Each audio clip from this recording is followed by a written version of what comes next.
The ultimate possibility is the most disturbing of all, that it's been here as long as humans have been here. Sometimes we can see the remains, and sometimes we never get an answer at all.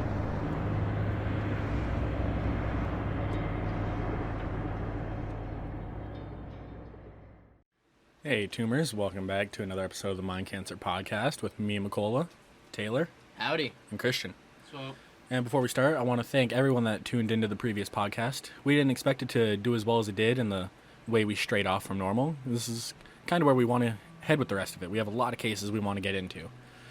And if you want more true crime conspiracy content like this from us, hit the subscribe button and like the video. Now, today we're going to be getting into the missing 411 children cases. Last week we did the Hunted. The majority of these cases are coming from the first documentary released in 2016. I explained a bit about this intro in the last video, but I'll give you a quick rundown if you missed it. It was pretty good. You should go back and listen. David Politis is the man behind bringing a lot of these cases to the public eye. 2 park rangers contacting him told him how disappearances had really weird coincidences between them in 2 different parks they worked at. David researched more into this and has found over 2,000 cases with his certain search criteria, and we'll get into that later. And if there's any sign of foul play or animal attack or a proper explanation, David will immediately throw these out and just not even give them the time of the day. Now, for our first case, I'll give it over to Taylor.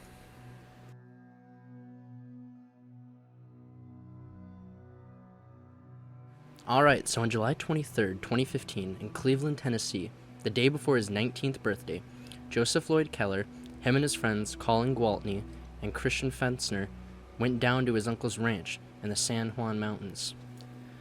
Now, the county the ranch sits on is a very rural area and doesn't have any stoplights. It's bigger than Rhode Island and is very easy to get lost in. Joe and Colin were very athletic men and were in competitive school activities. Now, the ranch is about right below 9,000 feet, and they weren't used to this altitude. Joseph and Colin had a set routine: run a trail down, then follow the river upstream. Joseph left his identification at the house and left with only his shoes and shorts. They started on their run. Neither knew the trail, but they were told it was very easy to follow. As you follow the trail, you gradually get closer to the Black Mountain. Now, Colin's GPS pinged him, turning off the route to inspect some outcroppings from behind the lodge over the ranch. But he lost his way, so he ran back to the road and continued upstream. A nearby fly fisherman reported seeing Colin 2.5 miles up the road, but no sign of Joe. Colin never finished the route due to puking from elevation. Without his friend, Colin returned to the cabin to wait for him. As the next hour went by, he got increasingly more worried, and over the next few weeks, the search had 15 dog teams, 200 people, and an infrared plane flew overhead. A $10,000 reward was posted for any information. His friends started a search for him, honking and calling his name. Joe's uncle is quoted saying he was either unconscious or just not there. Joe wasn't equipped to deal with the elements. At around 6 a.m., the official search began, and they started at the last point he was seen. The first dog quickly picked up a scent, heading down the trail, but the others found scents leading all in different directions. Some couldn't pick up his scent at all. Other volunteers used drones and other forms to get up the harsh surfaces of the area. Many theories arose in the community. Some thought that he may have been killed and his organs sold on the black market. A psychic even said that she had a vision he was in Arizona, but still, there was no trace of him. So what happened to Joe? It seems really fucking suspicious that his GPS saw him going off route to some outcroppings, and then I didn't put this in here, but it was like rock formation outcroppings. And that's something that is one of David's criterias, is like a lot of these weird fucked up things happen near like granite fields or like limestone caves for some reason.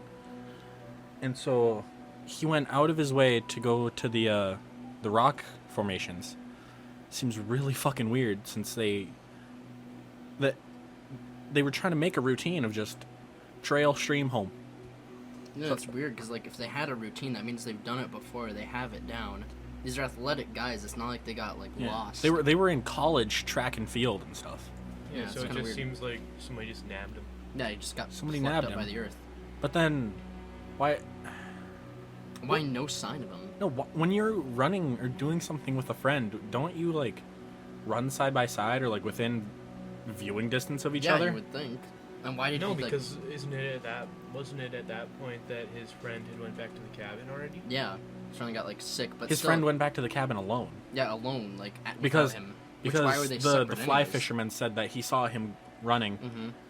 but no Yeah. Joe. Yeah, Didn't see so, Joe with Yeah. him. And you think that going around at night like this, they would have been looking out for each other a little bit, Yeah, just keeping each other within at least hearing distance.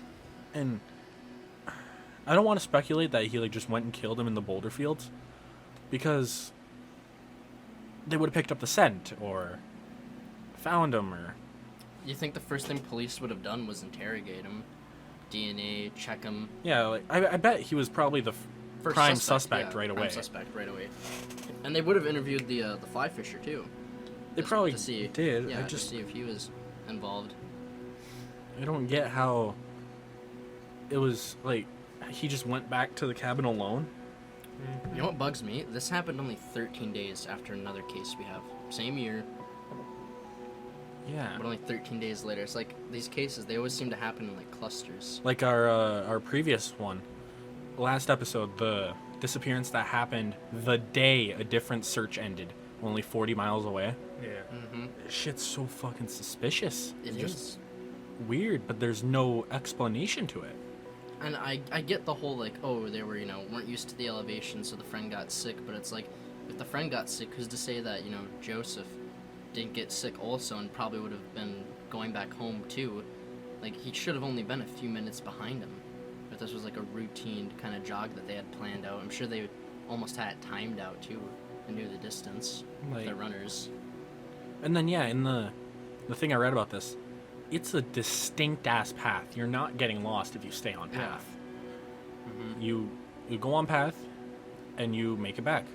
It is kind of It's- weird though that he left only in his shorts and Yeah, running it shoes, seems damn with near like he nothing. was rushed or scared. Yeah, or he knew he wasn't coming like- back. I get You would bring your phone or something. you bring your phone, you listen to music or some Yeah, shit. you bring a Yeah. watch, something. I don't think I know anybody who Like, just out of the blue. When I drive anywhere, I bring my wallet because even if I know I'm not going to buy anything, if I get pulled over, I need identification. Yeah. hmm Or if you Like- get lost, Yeah, people know what happened to you. and even the grim part, if you think about it, you don't want to be found dead, but if you are found dead, they can identify you quick. hmm And Notify your next of kin or your family. I just don't get how nothing was ever found. And it's such a big area. hmm Another case I want to get on one day is the Moors murders. And these are thousands of square miles of just field out in Europe. And these two fucking monsters just buried kids out in the moors. And I think there's one kid that's still never found. And this is, I think it was 30s, I want to say, I think. Jesus. Don't quote me on it. But, yeah. Anything else you boys have to say about this one? All Not right. too much. There's nothing behind it really. It's And a complete then mystery. I think Christian will be getting you the next case. On the morning of Friday of July 10th, 2015, the Coons family, including Dior and his fiancée Jessica, as well as her grandfather Bob and his friend Isaac, all went camping together. Grandpa and Isaac go down to the creek to catch fish, and they come back to bring Dior and Jessica down to see it. The grandpa stays back, sitting outside of his trailer. The campsite is up 7 miles of very rough road, 10 to 20 feet from the creek, and it is very bad terrain. They asked Dior Jr. if he wanted to go. He followed them for a short time and then turned back, going towards the campsite. Jessica looks back to make sure he's fine. They go there for 10 to 15 minutes, and Grandpa was supposed to watch little Dior and said that he did not go into his trailer. However, investigators believe that he is lying. They come back and he's gone. They search the area for 15 to 20 minutes. They say they miraculously got a signal in this isolated area, and Jessica, the mom, called the police as Dad went further down the road trying to look for a signal. There were 200 plus searchers. Search and rescue searched through the creek, and the creek was blocked by animal dens or nests every few feet. They found no signs that little Dior was ever in the creek or could have ever been swept up or moved by it. Even the family's private investigator offered to help and eventually quit after they withheld information from him. They never found a trace of Dior Jr. Even the interview seen in the documentary seems almost too scripted. The family wouldn't go on interviews, they refused radio and TV coverage, they didn't want papers or flyers even. Even the dad thinks that the grandpa and his friend aren't innocent. The FBI got involved at one point, and Isaac let the FBI swab his truck for DNA. They say they went into town, but no one in the stores can corroborate. They all seem like they know something more than they are letting on. From day one, law enforcement told sources that everyone at the campsite were suspects or persons of interest. So what do you guys think happened to little Dior? There's definitely some foul play involved in this one. I don't know if this one is exactly like what we've been talking about from like pure vanishing. Just because it is weird. There was no trace ever found, and right up the hill from this campsite there is an extremely large boulder field. But in a lot of the interviews that we watched and other things, the mom seems like she's letting out a lot of body language that makes her seem like she's feeling guilty. Like she never makes eye contact with anybody or the camera. She only made eye contact with the camera when she didn't know it was there. Yeah, and in the documentary, when right she was getting angry or pissed off or whatever, that one of her like sister or something, I don't know, was interviewing. Yeah, was talking about it. Was talking about it. Yeah. The dad seems like he's telling the truth.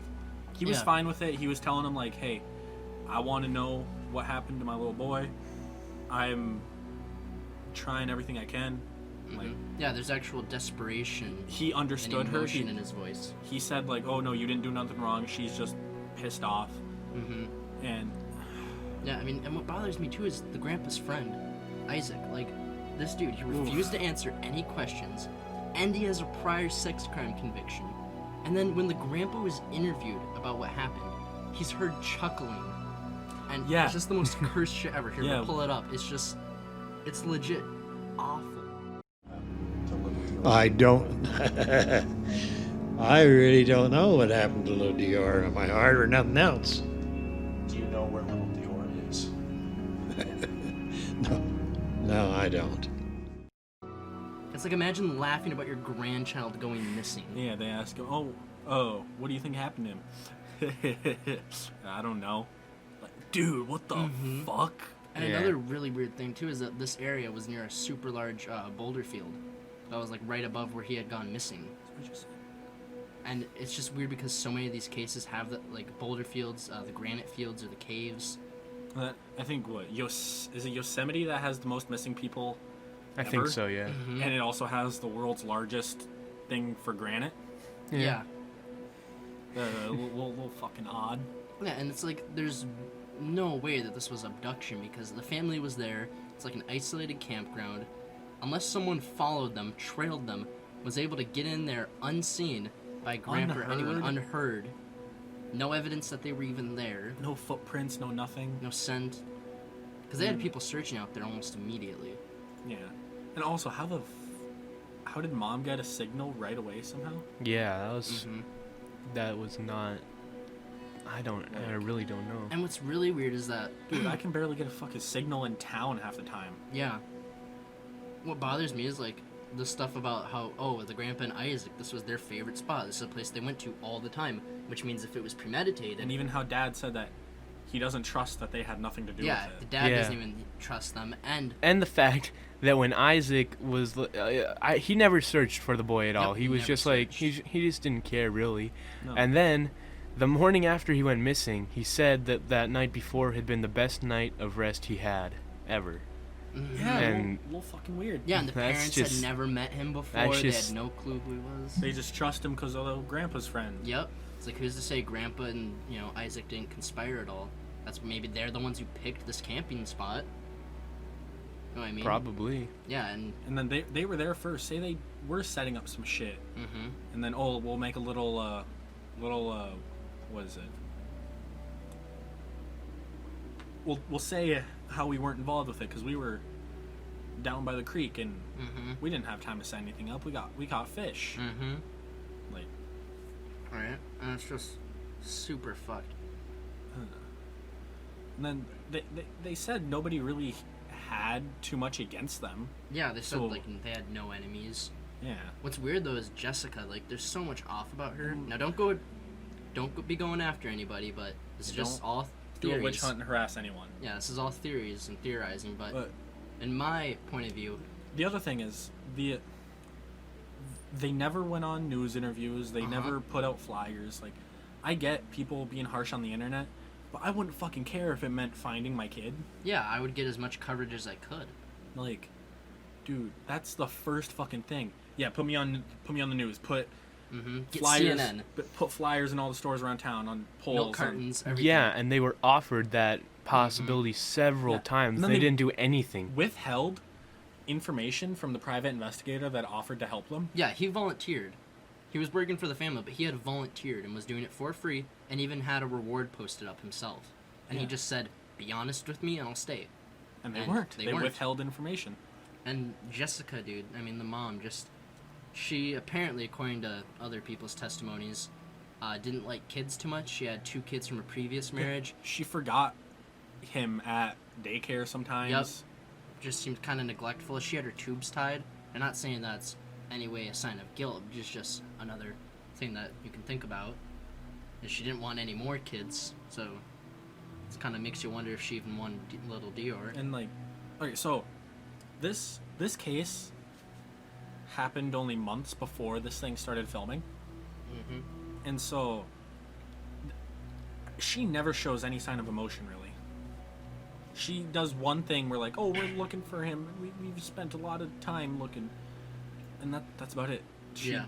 doesn't really seem to care or anything. Like Mm-hmm. in one of the following up cases that we're gonna do here in a little bit, the one dude, it happened 20 years ago, and he still can't go in those woods without bawling his He's eyes still out. emotionally raw. He's distraught 20 odd years later. And Yeah, and these people. I mean, here, we'll put up a picture of them right there. And the father, he looks absolutely like he's distraught, like he's sad, he's tore up. Yeah, but then she looks like, just doesn't "Fuck, I'm care gonna get really. caught soon." Mm-hmm. Like, And then also, the Idaho news station did a rendering of what little Dior would look like as of now. He'd be about 8 years old, and we'll put that up as well.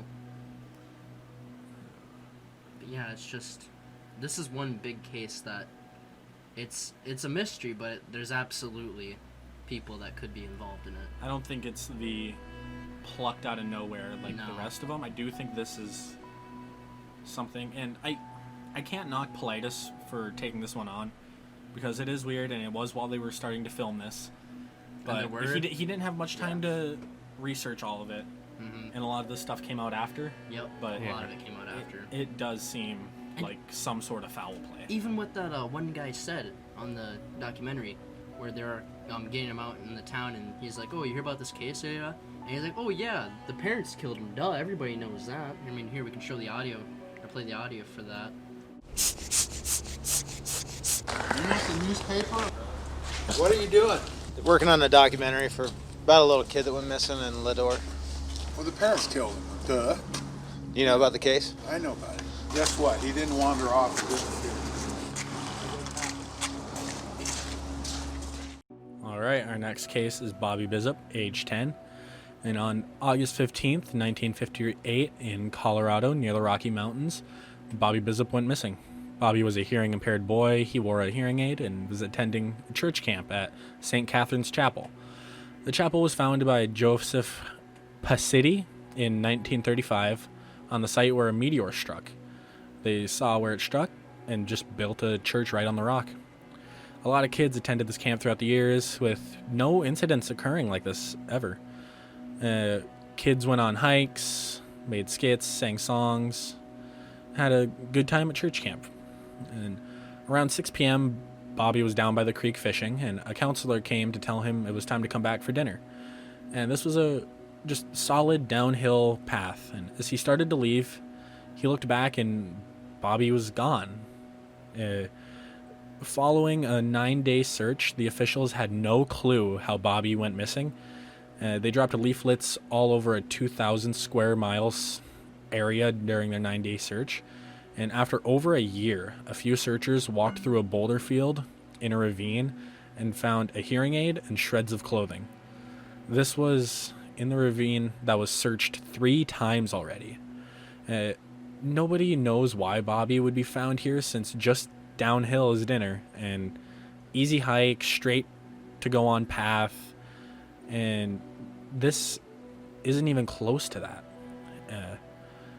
And a strange case is a lot of these kids are impaired.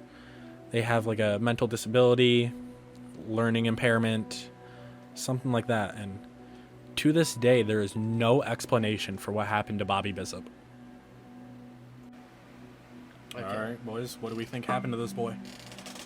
I mean, I don't know, because, like, I know that they cleared the counselor who said that he was having Bobby follow him back, like, right away in the investigation. Yeah, he had nothing to do with it. Yeah, he had nothing to do with it, but it's still just so weird. I mean, and it's such a weird setting, too. Like, you know, this church camp, this kid goes missing. Another impaired child, which is another one of these, like, connective things between cases. And it's just so weird, because he was, you know, a 10-year-old kid. He knew the terrain. He knew the fact that camp was, you know, just up that little bit of a path. And to somehow wind up even farther up in elevation than the camp, like, he should have been able to see, and he would have known that camp was just a quick hike away, and that was dinner and safety. We forgot to say how far, but if you guys probably just look up Bobby Bishop and find it. He was a long way away from that trail. Oh yeah, he was Like, way off trail. Uphill in a granite or boulder field. Like, I don't... Yeah. The fact that so long after they found a hearing aid and some clothes. And Not that's even it. like some clothes, as in like a full shirt and like a sock. Yeah. Like shreds of clothes. Shreds of clothes. and But that no hearing aid. reason why they were shredded. Over a year later, and it's always so There was weird. nothing to indicate like claws or All the whatever. evidence for these is so weird, because it's almost like such a taunting amount, because it's always like 2 little items that identify them, and they're always laid out in this. Like, if it was an animal, you'd think they'd be strewn in like all up and down the hills. Or like a bloodied carcass that was Yeah, drug up a hill. gnawed on, and yeah. Not just, there's always little tiny tidbits Like left behind. our last episode, the Aaron Hedges, where they only found his pelvis and skull fragments. Mm-hmm. Along with his boots, and then an Somewhere energy else, drink yeah. up on a rock. That case is fucking insane. Recommend you go watch it in the last one. Missing 411, The Hunted. Both of these are great documentaries to watch too. I think the first one is on YouTube, and then Second one is on Amazon Video. probably some other streaming platforms too. But And dude, what kind of bugs me is like it's such a weird like story of how the chapel was even founded. yeah, it seems like this- some odd some shit. weird like Stephen King book shit, like it. Like, yo, they found a meteor struck here, and Well, then like some cult shit. some or cult shit, something. like the meteor struck, and then they built a chapel, and this And the kid fact goes that- missing. And it was like the hearing aid was just placed there there. with intent, because it was just sitting perfectly up on the rock with some clothes, Mhm. some shreds Just a of little clothes. bit of clothes and a little Mhm. hearing aid, like Kind of taunting. like our next case Oh. that I think Taylor will get you into. All Right right, let's now. do it. All right, so our next case takes us to the Kamachi Peak Wilderness Park in the Poudre Canyon. Now, Jared Atadero was age 6 when he went missing on October 2nd, 1999. His father ran a small shop near the canyon. It was a small resort, and they owned a little store and loved to work there. They really enjoyed working there and raising their kids at the resort. It was a nice area, and this particular day, a Christian group was visiting, and they wanted to go on a hike on the trail and wanted to go to a trout hatchery, and one of the employees, Jocelyn, asked to go lead them, and then eventually little Jared asked if he could go too. Now, after giving his permission to them, they went on the trail, and Jared went up farther along the trail and ran past all the people who were supposed to be watching him, Jocelyn and the Christian group members, and he ran up and he spoke and he spoke to some fishermen and asked them if there were any bears around. You know, a little odd statement, but, you know, it's a kid. They have goofy questions. And after speaking to the man, he was never seen again. They drove up 15 miles up the trail, and they were looking for him. It was a moderately difficult trail, so there's no way a kid would have been able to like get lost there as long as you were keeping an eye on him, were holding their hands, paying decent attention, which they were.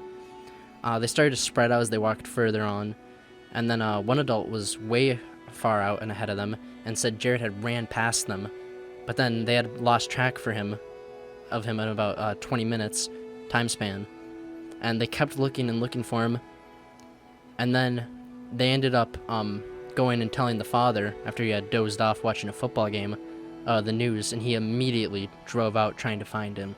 And the entire way up the road, he was beating his chest, he was yelling his son's name, he was asking for help, asking for God's help, and he just showed real remorse and was just completely distraught over this.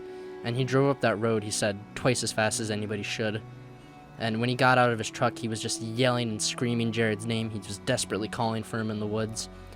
And during this search, there were over 65 professionals that searched for him for a solid 8 days, and they were out there 24 hours a day.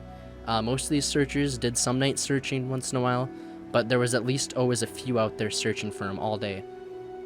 And for 3.5 years, there was just no evidence.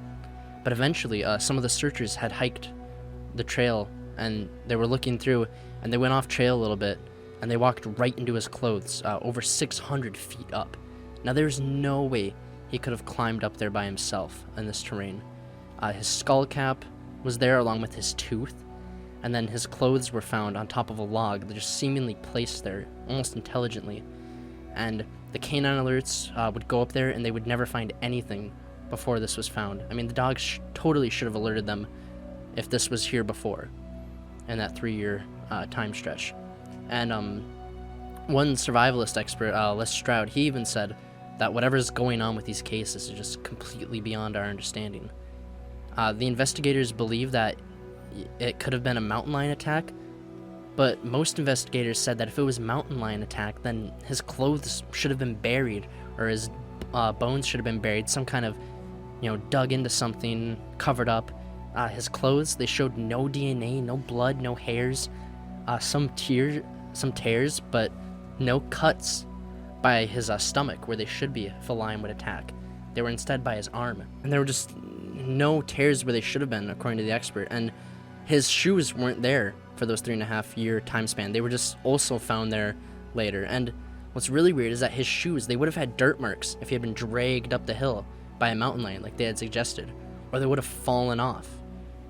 And what's really weird is that his shoes, they looked like they were in almost like mint condition. They weren't faded. They tested them. There was no mountain lion DNA at all on them. And the shoes supposedly were just sitting there for 4 years with no weathering, no marks, nothing to indicate that Jared had fallen into the creek and drowned. The destruction on his pants, they're completely torn. And some people are like, oh my god, what happened? But then you find out that no, he wasn't attacked. It was just being torn apart by rodents and birds trying to nest. And his pants were inside out. It's just really weird stuff. They also had no DNA on them, no hair. And investigators, they say that the reason that there's no evidence on the clothing is either because he or something removed his clothes before he was attacked.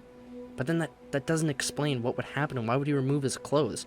And so wait, his clothing wasn't with him when he was brought up the mountain? But how are his clothes found up the mountain, tore up like that? If it was an attack, it just doesn't make sense. What lion takes off your pants and puts them inside out?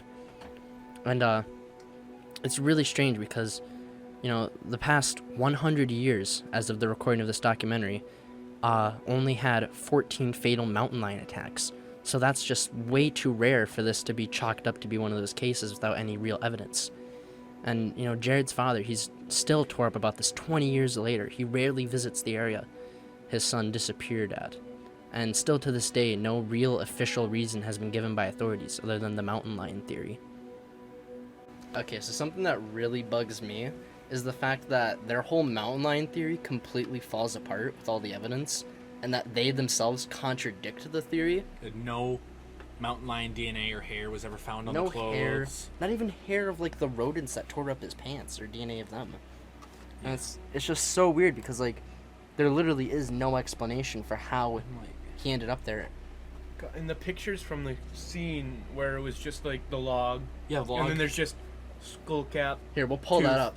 Yeah. Also, the shoe that was just sitting up on the rocks. Up on the rocks. Like, for 4 years. and it's like not pristine. weathered at all, not yellowed, not torn up. It looks like you would find it in like this kid's closet, just sitting there. Yeah, it looked so new.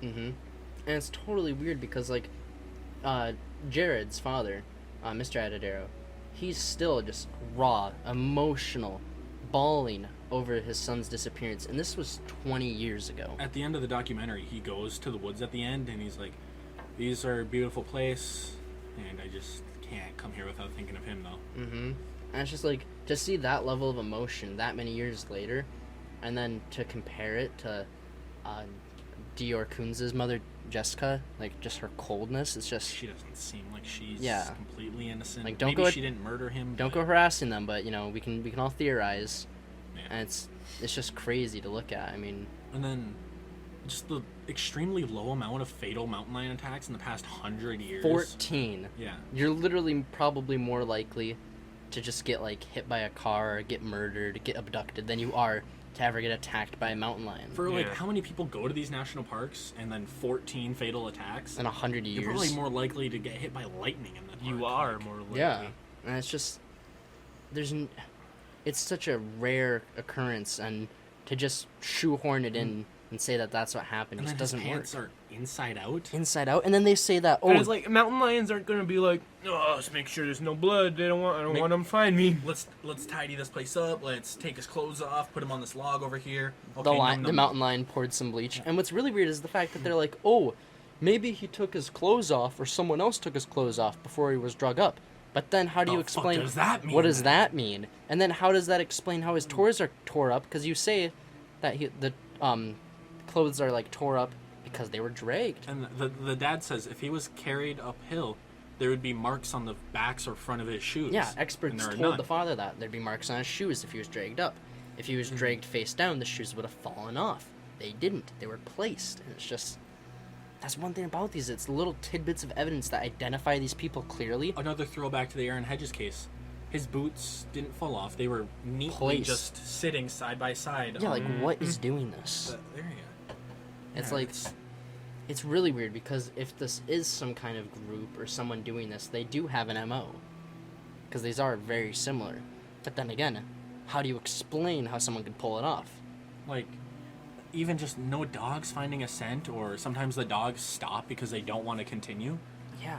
because like they're scared or they know it's not a good time. What really bugs me too, guys, and we've talked about this in the Aaron Hedges case, is just the sheer amount of time between finding this evidence. 4 years. 4 years, they found nothing. They've looked up and down this And it was area. just randomly too that they come across in a it. place Yeah. that was already searched. Yeah, it's always like a already lot of searched. these as well.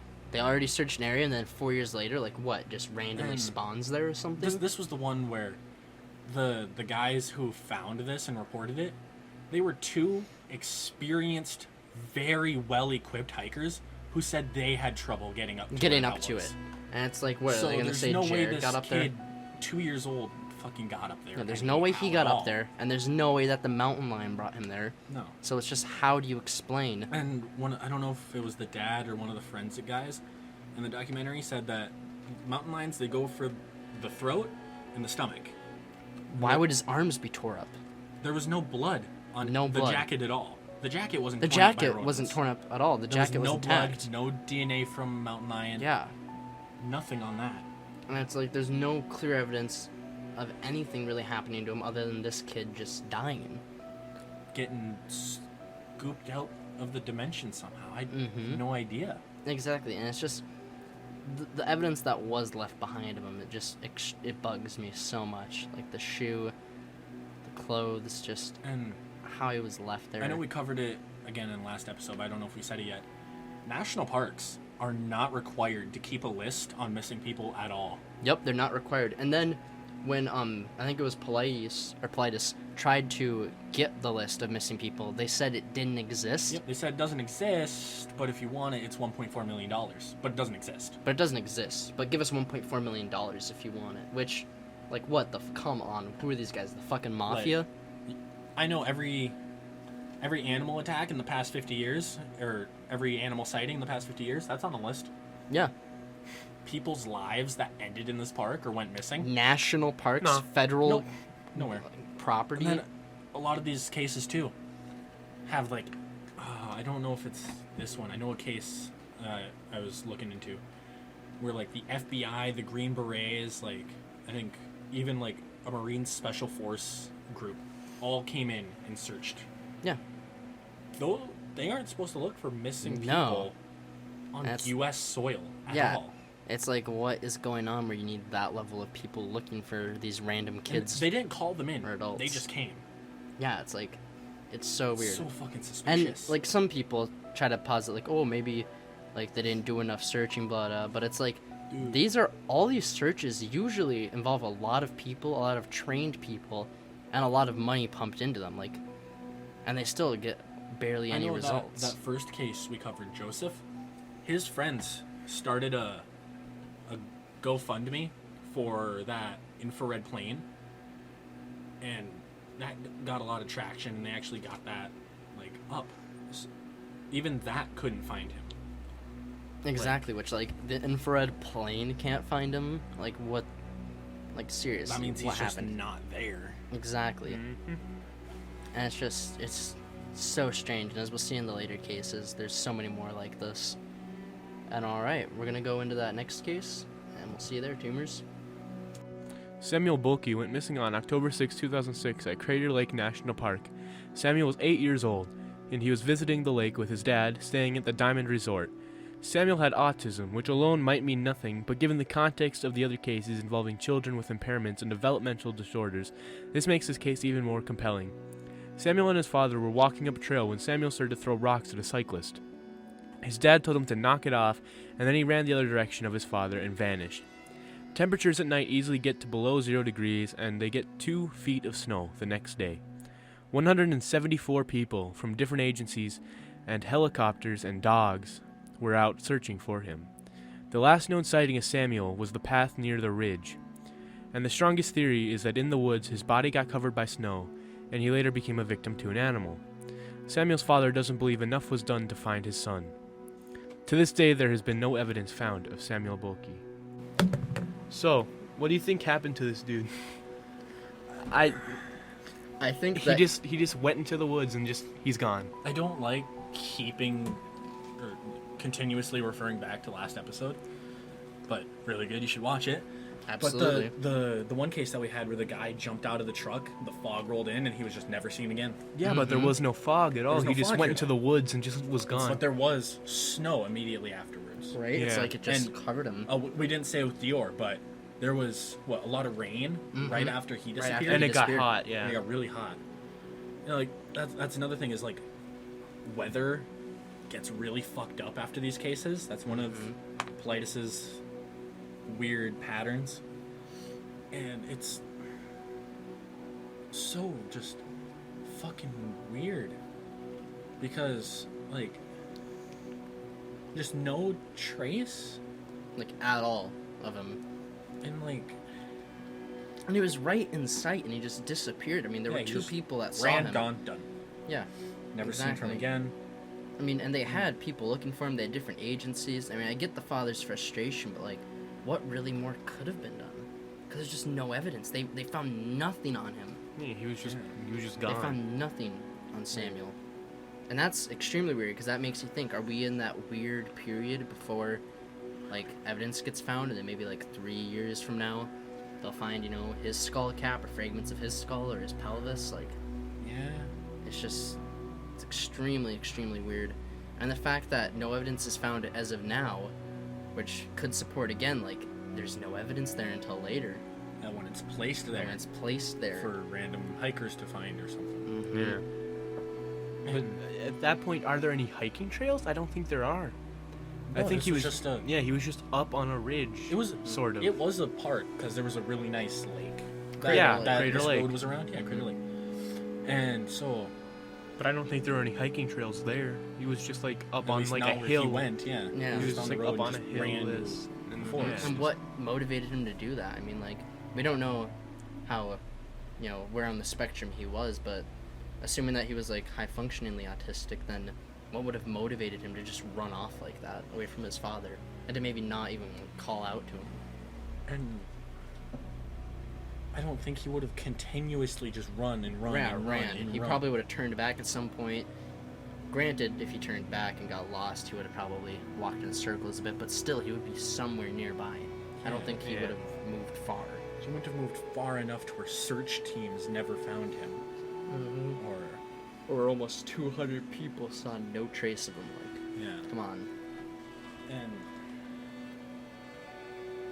so many of these cases are like the reason it's so fucked isn't because like, oh, they had a bunch of evidence and they were so close to finding a killer but they couldn't pinpoint it. It's that they never found anything. Like, That's what is or really... if they do, it's in places already searched. Yep. Years and later. it's always conclusive evidence. It's Or- always, yup, they're dead. Like, how much of this evidence would have never been found if hikers didn't go off their normal trail? Yeah, exactly. Like, Yeah, a lot of it's just... whatever's doing this extremely knows what it's doing, obviously. Yeah, and I tend to agree with that survivalist expert, Les Stroud, about how it's just, whatever it is, it's just completely beyond our understanding. Like, we just can't fathom what's going on.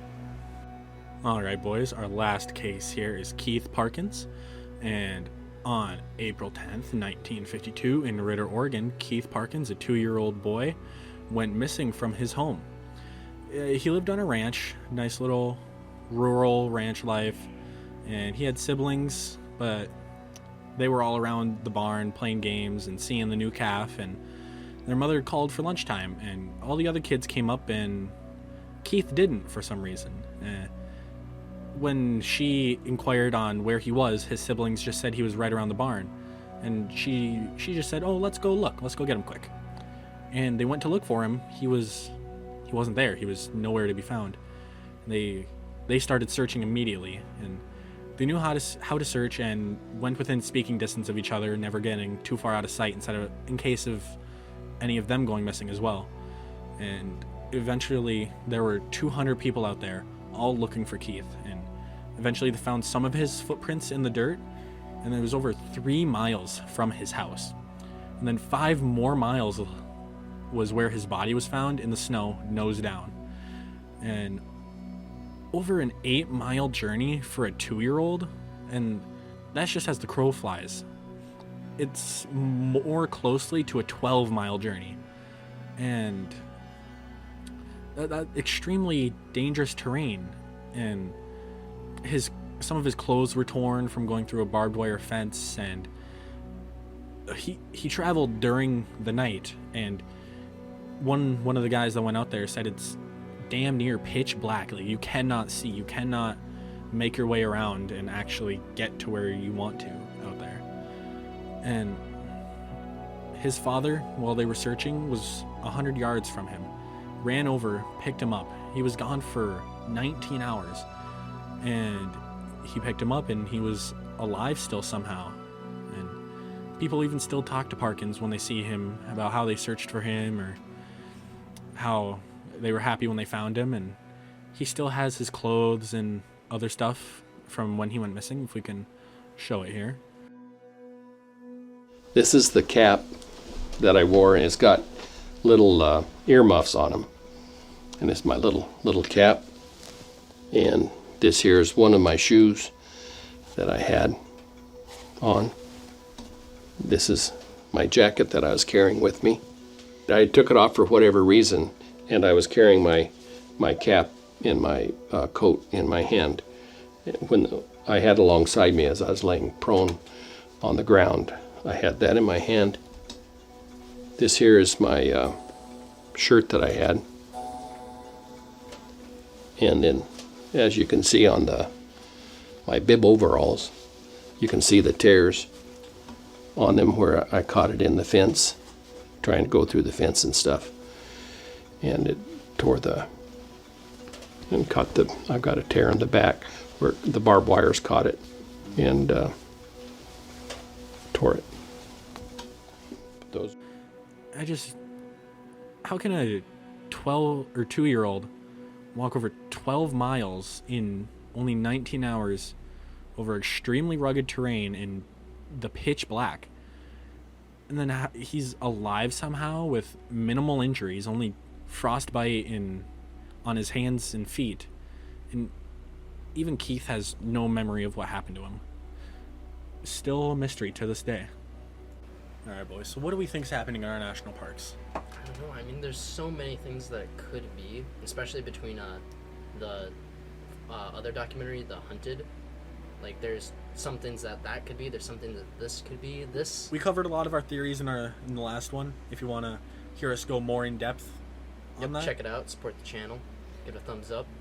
But yeah, I don't know. I mean, a lot of these seem extremely similar and almost like too similar to be coincidence. They're very obviously connected. There's a pattern. There's a pattern, David's exactly. Following. Which makes some people think like, oh, there's got to be a perpetrator, but like, there's just no feasible way for over this stretch of time. I mean, we covered a case that happened in the 50s. And a case that happened 2015, like a serial killer. That'd be the longest running, one of the longest running serial killers in history. And it's gone on even before 1950. And it's gone on even before the 50s. I think, didn't we cover one from the 30s in The Hunted? Mm-hmm. I think so. Yeah, and we're talking about lots of different terrain to travel, way too much space for this to be one person doing this. Some cases happen on the same day. And there's just no way someone has that much time. Don't you think they would have fucked up at some point? Yeah, like, you fuck up at some... Especially, like, some people think that it could be copycat killers. But then, like, you're never gonna... One of them would have been found and linked honest, and traced. Like, you get 10 copycat killers, and one of them is gonna be shittier than the last and mess up. Yeah. Or, like, maybe it is a group, but then how do they keep their tracks covered this well? How do they take their scent away? Yeah, you can't pay off the dog. No. Like, you don't give the dog, like... Like, yeah, you could pay off the coroner and pay off the coroner, pay off the cops. You can't pay a dog to get no scent. Yeah. Like... Or even, like, the number of volunteers. Yeah, a lot of the searchers are volunteers. They aren't part of an organization. Mm-hmm. Exactly. And it's just... The only way I could see these volunteer searchers, like, missing something that was placed there is, like, it was placed later... Or maybe one of the volunteers is the perpetrator for that specific case. But even then, there's just no evidence to corroborate that. These cases are happening in Canada, the U.S., Europe. Yeah, we've covered a lot that happened in the United States, but there's cases happening all over the world. If you look at a map of them, they're all around our coasts. Mm-hmm. Like, the entire coasts. Yeah, and a lot... It's not just one little active area. Areas, yeah. And it's so weird because... It's not like there's one solid thing that you can point any of these cases being done by.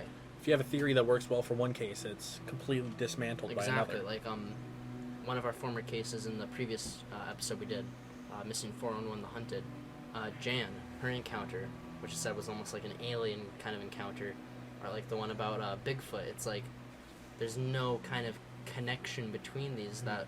There would be... Bigfoot just doesn't not leave prints. Yeah, not leave prints. I mean, he's called Bigfoot. He's a Sasquatch. Dogs. Yeah. You're telling me a dog is not going to smell his smelly butt?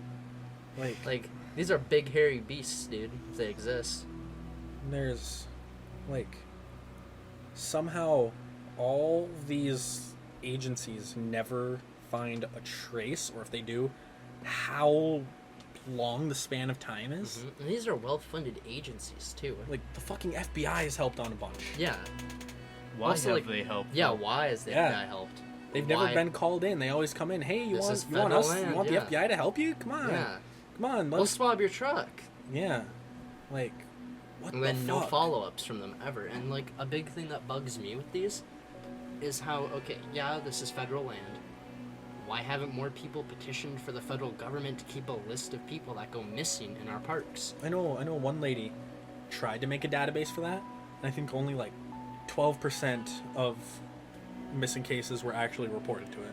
Wow. Yeah, see, like not even the parks want to use it. Like, dude, okay, the government, or like NSA, I should say, or CIA, they're gonna know when you go visit like the bodega down on 6th Street and go past the mosque, but they're not gonna know who goes missing on their land. Yeah. Like, they've got a list. It's not just some like privately owned zoo that you're going to. Yeah. Like, this is fucking Yosemite. Mm-hmm. Yellowstone. Like, some people might be like, oh well, a lot of these cases, some of the cases are older, maybe they didn't have as good a record keeping, but like any of the ones in the 21st century, there should be up-to-date records, case files with everything listed. I mean, there's so much money put into just looking for these people. It would be so inexpensive to just keep a database. And then how secretive and refusing of this information they're trying to be. Yeah, like... They're trying to hush everyone up about it. And like, exactly. Again, before I brought this to you guys, never heard of it. No, never. Because it seems like they don't want anyone to know. They're trying to keep everyone hushed about it. Yeah, because, I mean, it's, you know... fucking terrifying. It's terrifying. I mean... You don't want to go to Yellowstone and for a hike and have imagine the thought, if this, oh yeah, I might go missing. And imagine if this is some, like, big connected thing that all has one reason behind it. This would be one of the greatest, like, American tragedies up there with 9/11. Like, 2,000 plus people. And that's just all he's researched and confirmed into this pattern. Yeah. There's who still knows how many so many fucking more he's doing. Mm-hmm. And that, again, that's only the reported ones. Right? The ones that had a family that to look for them and call in a search team. Mm-hmm. How many people just disappear and don't get ever found or known about? Yeah. There's got to be so many more. It's absolutely it's awful. If you see anything like this in any of our parks, please do not be afraid to contact or report it. You could be one of the factors that help bring closure to the families that have these missing people. And don't be one of these missing people yourself. We want you to stay safe. And just to reiterate from the last time, make sure if you guys are going out into the woods, make sure to always carry some identification so people can identify who you are in case something bad ever happens to you. Make sure you carry extra water that you think you won't even need to drink, but in case you do get stranded out there, you can have some extra water. Make sure to always bring a trash bag or a raincoat or a tarp. You can use that for shelter or to maybe signal somebody or to carry something. Carry a satellite phone with you. Always carry your knife and a fire starter to warm yourself up if it gets cold out, if the weather gets terrible. And always carry a GPS on you to make sure that if they do find you, they can find where you, or if they don't find you, and they find your GPS, they can see where your GPS last pinged, and they can search more in that area. And make sure to bring a personal locator with you so they would know where you are. Keep it on your person or even in your backpack, so then they could find your backpack, search that area, but probably keep it on your person would be the best bet. Make sure you bring a whistle with you so that if you see somebody or hear somebody calling for you, you can whistle so they can hear you. Wear bright colors so that if they're in helicopters from up above, they can see you more easily. And make sure to tell somebody where you're going and when you expect to be back, and then if you aren't back by that time, then make sure they call emergency services and start a hunt for you now, because the first 24 hours are the most important in any missing person's case. And if that does happen and you are stuck out there and you know that somebody's coming for you, just stay put. Don't wander around and try and walk off, because that will just make it harder for the people trying to find you. And if you're hunting, make sure to always just carry extra ammo. You don't need to bring a lot of extra ammo, but just make sure to bring a good little amount of extra ammo just in case you need it. And that'll be all from us this time, Tumors. Subscribe, turn on the bell if you want to see new videos, hopefully every week if we can get to it. We want to try and keep it every Wednesday, and I think you boys got any other notes to finish us off? Tune in next week. We'll probably be doing Dyatlov, and we'll be doing eventually a bunch of stuff on Skinwalker Ranch. Yeah, we got some big things planned out, hopefully. Yep, and just make sure if you like this to like, comment, subscribe, and check out our other video that we have on Missing 411, and stay tuned for more. We'll see you next time, Tumors. Going into remission.